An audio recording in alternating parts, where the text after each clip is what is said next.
सत श्री ओम। सतनाम सत साहिब।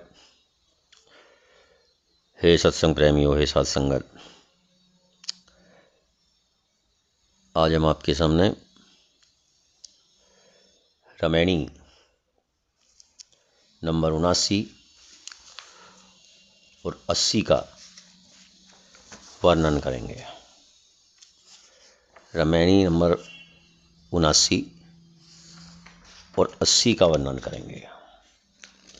आज का सत्संग प्रवचन इसी पर आधारित होगा। साध संगत, आपसे अनुरोध है, प्रार्थना है, विनती है कि यदि आपने हमारा चैनल सब्सक्राइब नहीं किया है तो कृपा करके चैनल को सब्सक्राइब करें। तो चलते हैं रामायणी 79। बढ़वत बढ़ी घटावत छोटी, परखत खरी प्रखावत खोटी। केतिक कहो कहाँ लो कहीं, ओरो कहो पड़ोसो जही। कहे बिना मोही रहा न जाई, बिरहली ले ले कुकर खाई। सद्गुरु कहते हैं कि भोगों को भोगते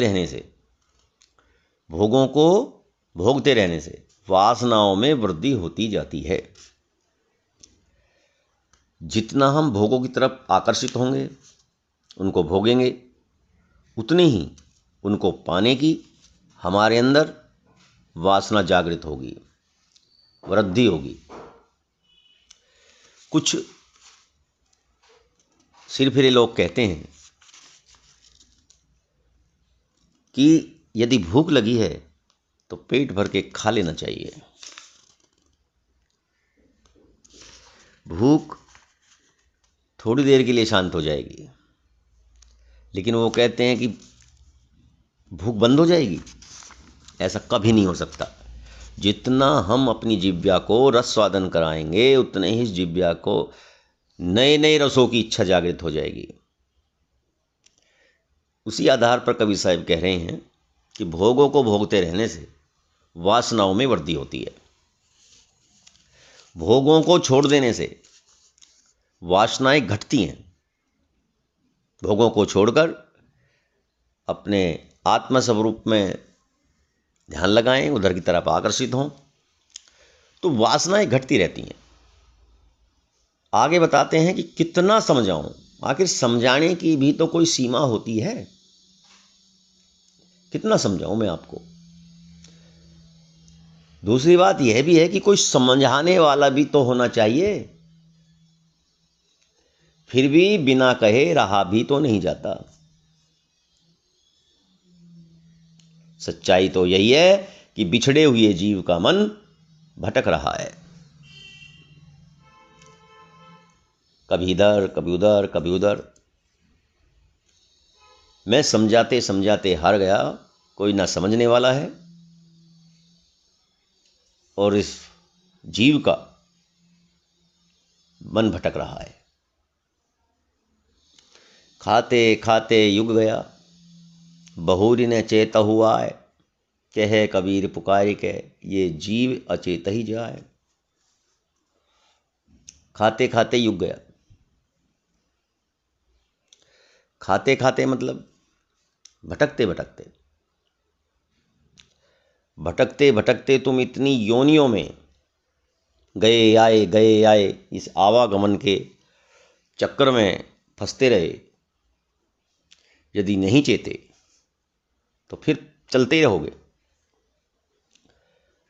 भटकते भटकते युग बीत गए, परंतु हे मनुष्य, तू आज भी नहीं चेत रहा है। बहुर न चेते आए। आज भी असावधान है, सावधान नहीं है। अब भी नहीं सोच रहा है कि तुम क्या कर रहे हो। कहे कबीर पुकार के, कबीर साहिब पुकार पुकार के कहते हैं कि हे मनुष्य, तू बदहवासी में अपना जीवन मत खो। सावधान करते हुए कहते हैं कि हे मनुष्य, भ्रम में तो अपना जीवन मत खो। सावधान हो और समझ कितना कष्ट उठा चुका है।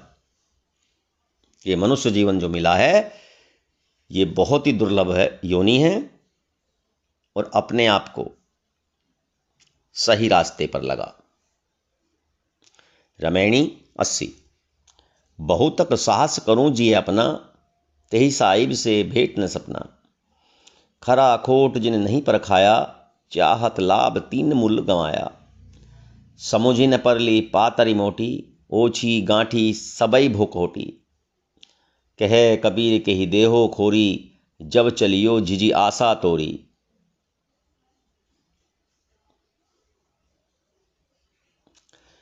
सदगुरु कहते हैं कि हे मनुष्यो, तुम अपने मन को कितना भी समझाओ या हिम्मत करो, परंतु तुम्हारा काल्पनिक भगवान तुम्हें कभी नहीं प्राप्त होगा। तेही साहिब से भेंट न सपना। जिसे तुम ईश्वर ईश्वर कर रहे हो उससे तुम्हारी कभी भेंट नहीं होगी। कभी नहीं पता होगा कि वो कैसा है, कहाँ रहता है, क्या करता है। जिसने अपनी अवधारणा मान्यता को किसी पार की या अंत से कसौटी पर नहीं कसवाया या परखवाया, तो वह भले ही लाभ चाहता हो, परंतु मेरी दृष्टि में वह अविवेकी है। कबीर साहिब समझा रहे हैं कि जो आपकी मान्यताएं हैं, आपकी अवधारणाएं हैं, जो आपके विचार हैं, जो चले आ रहे हैं, जिन्हें तुम मानते हो, उसे किसी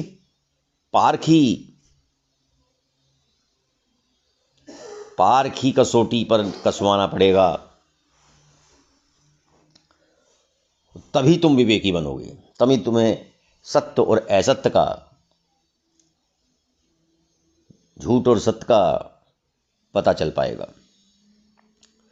क्यों? क्योंकि बिना जांचे परखे इस माया का भेद प्राप्त नहीं हो सकता।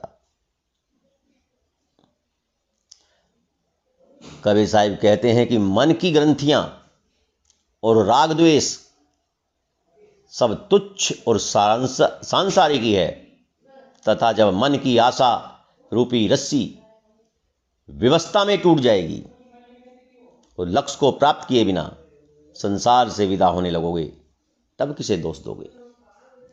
तुम इसी उधेड़ बुन में भटकने में ही अपना जीवन बिता दोगे, और एक समय ऐसा आएगा कि आपकी मृत्यु निकट आएगी और इस संसार से विदा हो जाओगे। तो तुम सत्य की डोर को पकड़ नहीं पाओगे। तो अपनी अवधारणाओं को, अपनी मान्यताओं को परखो, तब पता लगेगा कि ये मान्यताएं उचित हैं या अनुचित। आज का सत्संग प्रसंग यहीं विराम लेते हैं। कल के लिए सत्य